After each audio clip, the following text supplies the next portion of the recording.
Il nous arrive à tous dans notre vie de rencontrer des gens extrêmement têtus. Et la question est bien évidemment, de quelle manière devons-nous réagir face à ce type de comportement? Alors justement, le Midrash nous raconte que Avraham Avinu a lui aussi dû faire à un monsieur de plus de 70 ans qui était extrêmement idolâtre. Et Avraham Avinu le reçoit chez lui, il lui sert à manger comme il savait si bien le faire.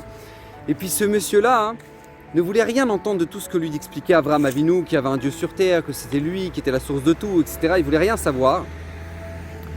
Et Avraham Avinu, voyant que ça servait à rien, finit par expliquer à ce monsieur, regardez, si vous acceptez qu'il y a un Dieu sur terre, vous me devez 0. Pourquoi? Parce que je vous donne gratuitement comme Hachem nous donne gratuitement la vie. Donc vous ne me devez rien. Mais si vous êtes persuadé que c'est vos idoles qui vous font vivre, alors je suis désolé de vous annoncer, mais vous allez devoir me payer le repas. Comme ça lui dit Avraham Avinu. Alors le monsieur dit, ah bon, pourquoi? C'est n'importe quoi, tout le monde mange gratuit, moi je vais devoir payer. Avraham Avinu lui dit, oui, je viens de vous expliquer pourquoi. Alors le monsieur, tellement têtu, il prend son argent, il le jette à Avraham Avinu, il lui dit, tiens, tenez pour votre repas, et il quitte la tente.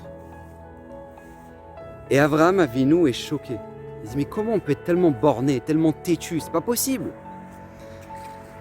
Et là, Hachem apparaît à Avraham Avinu et lui dit, Avraham, toi, ça fait 4 heures que tu espères chez ce monsieur un changement. Moi, ça fait 70 ans. Et pourquoi je vous raconte ce midrash? Parce qu'en fait, c'est un message extraordinaire. Chacun d'entre nous espérons un changement, soit dans le comportement des gens qu'on rencontre, de comportement de notre conjoint, un changement dans le comportement de nos enfants. On espère tous un changement. Mais Akadosh Baruch Hu ici a transmis un message extraordinaire à Avraham Avinu. Il lui a dit, regarde, tu espères un changement chez les autres? La règle numéro 1, c'est la patience. Moi, ça fait 70 ans que j'attends qu'il fasse tchouva.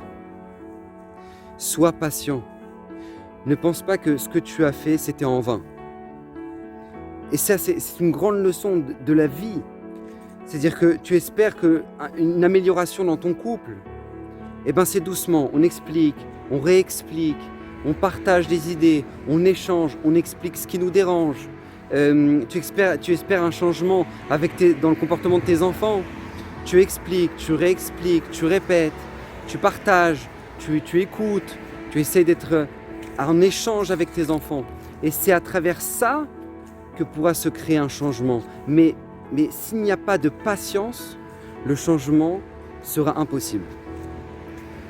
Donc Bezrat Hashem, qu'on puisse avoir ce message, ne jamais l'oublier, que la règle numéro 1 pour espérer un changement envers tous ceux qui nous entourent, c'est la patience.